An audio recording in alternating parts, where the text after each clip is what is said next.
Jadi pertanyaan saya adalah, apakah Protestan lebih baik dalam hal tradisi? Tidak. Apakah mereka tidak berpegang pada tradisi perintah-perintah Allah versi Katolik? Tepat sekali. Apakah ada yang mengambil bagian dalam perayaan Ekaristi? Apakah mereka tidak mengambil bagian dalam ekumenisme? Apakah kesamaan antara terang dan kegelapan? Dapatkah seseorang menyembah dua juru selamat? Yang satu menyelamatkan kita melalui darahnya, dan yang lain menyelamatkan kita melalui perbuatannya. Yang satu mati untuk dosa-dosa kita, dan yang lain mati hanya untuk menunjukkan ketaatan yang sempurna. Dapatkah seseorang menerima apa yang dikutuk oleh Alkitab demi kebenaran politik dan tetap mengaku sebagai wakil-wakil Kristus? Itu adalah pertanyaan yang sangat bagus, yang terakhir. Karena kebenaran politik adalah apa yang dianggap benar pada tahap ini. Benar. Mari kita bahas sedikit, Martin. Katolik Roma, seperti yang telah kita lihat di sini dalam pernyataan ini, mengatakan bahwa Kristus tidak mati untukmu. Kamu tidak diselamatkan oleh darah anak domba. Kamu diselamatkan oleh perbuatanmu. Dan karena itu mereka harus menciptakan sesuatu yang disebut api penyucian, di mana Anda dibersihkan dari kesalahan dan hukuman dosa. Jadi setelah Anda bertobat dari dosa-dosa Anda, dan dosa-dosa Anda telah diampuni bukan oleh Kristus tetapi oleh seorang imam, maka Anda masih harus membayar harganya. Sehingga ketika Anda akhirnya masuk surga, Anda benar-benar telah membayar untuk keselamatan Anda sendiri. Jadi tidak ada kebenaran karena iman dalam Katolik Roma, yang ada hanya kebenaran Anda sendiri. Allah adalah pemberi tugas yang keras yang menghukum Anda. Sampai Anda telah melakukan cukup banyak hal untuk masuk surga. Bahkan setelah kematian, Anda akan dipanggang di api penyucian. Sampai Anda telah membayar setiap sen utang Anda. Sayangnya, teologi ini bukan hanya tidak ada di dalam Alkitab, tetapi juga tidak masuk akal karena hukumannya adalah kematian. Bukannya dipanggang sampai Anda membayar harganya. Hukumannya adalah kematian. Dan kematian yang mana? Kematian pertama atau kematian kedua? Kematian kedua. Ini adalah kematian kedua. Kematian yang melenyapkan kekekalan. Sekarang, jika Anda mengambil salah satu ilah di dunia ini yang kita sukai untuk duduk dalam persekutuan agama, yang mengklaim bahwa semua jalan menuju kepada Allah, mereka semua memiliki tradisi dan teologi yang berdasarkan perbuatan untuk masuk surga. Ya, Anda harus melakukan ziarah. Anda harus melakukan sesuatu untuk mendapatkan perkenanan Allah. Tetapi Allah yang kita sembah, Allah dalam Alkitab, yang telah menumpahkan darahnya bagi kita, yang telah membasuh kita dengan darah anak domba. Dia telah membayar harganya. Sekarang, Martin, harga apakah yang telah ia bayar? Kematian pertama atau kematian kedua? Kematian yang kedua. Dia harus mati, karena jika tidak, mengapa dia masih mati? Nah, apa gunanya kematian yang pertama? Bagaimana kita tahu bahwa dia membayar kematian yang kedua? Karena ia telah membayar harga bagi kita, bukan? Dan bukankah ia berkata di atas kayu salib, Allahku, Allahku, mengapa engkau meninggalkan aku? Ya benar. Sekarang, jika dia berkata, mengapa engkau meninggalkan aku? Di manakah di dalam Alkitab kita membaca bahwa kita ditinggalkan ketika kita mati pada kematian yang pertama? Tidak mungkin. Jadi hanya pada kematian yang kedua, kita akan ditinggalkan. Dan jika dia tidak membayar kematian yang kedua, maka kita tidak berhak masuk surga.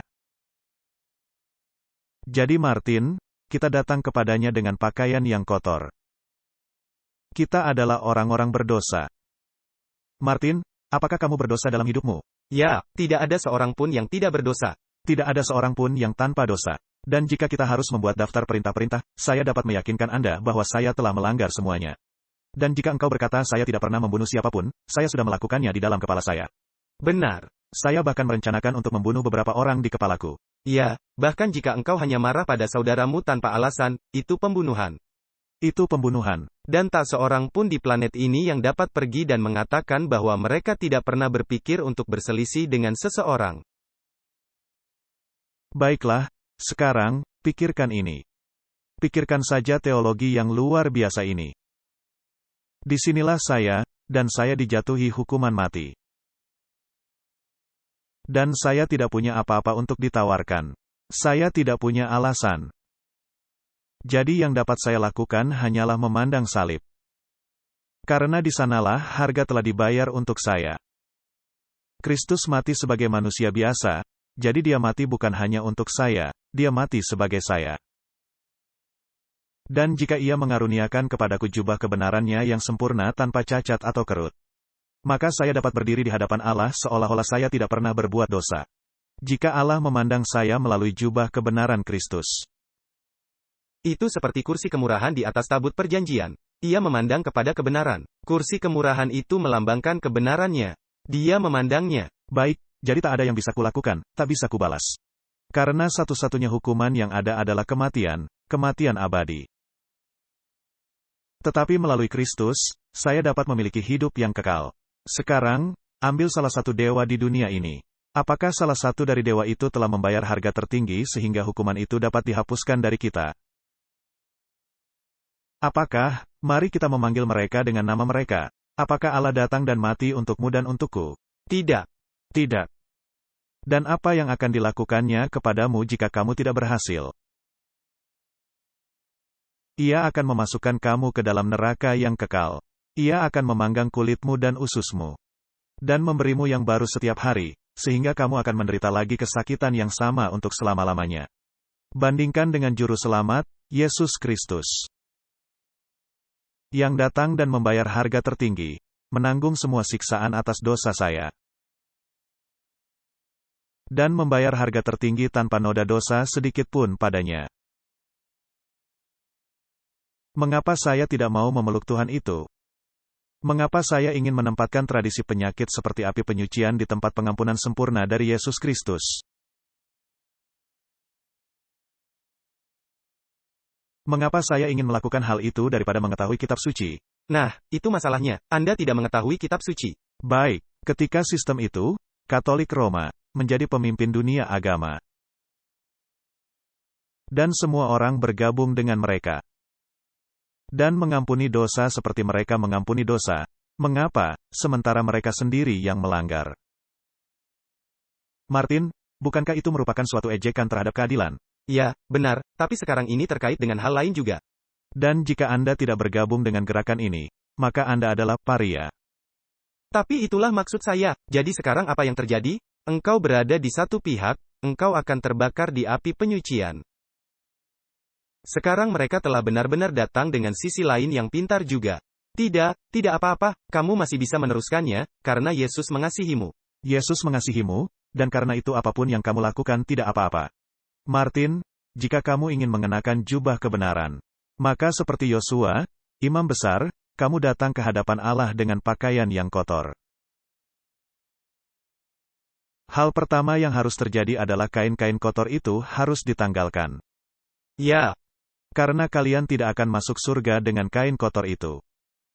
Juga, Martin, kamu tidak dapat mengenakan jubah kebenaran yang murni di atas kain yang kotor. Tidak. Kamu tidak bisa menjadi kulit anggur yang sudah tua dengan jubah yang baru di atasnya. Dan itulah inti dari semua ini yang ingin saya sampaikan dari sisi lain. Jadi, jika Anda adalah seorang pelanggar, yang mana kita semua adalah pelanggar.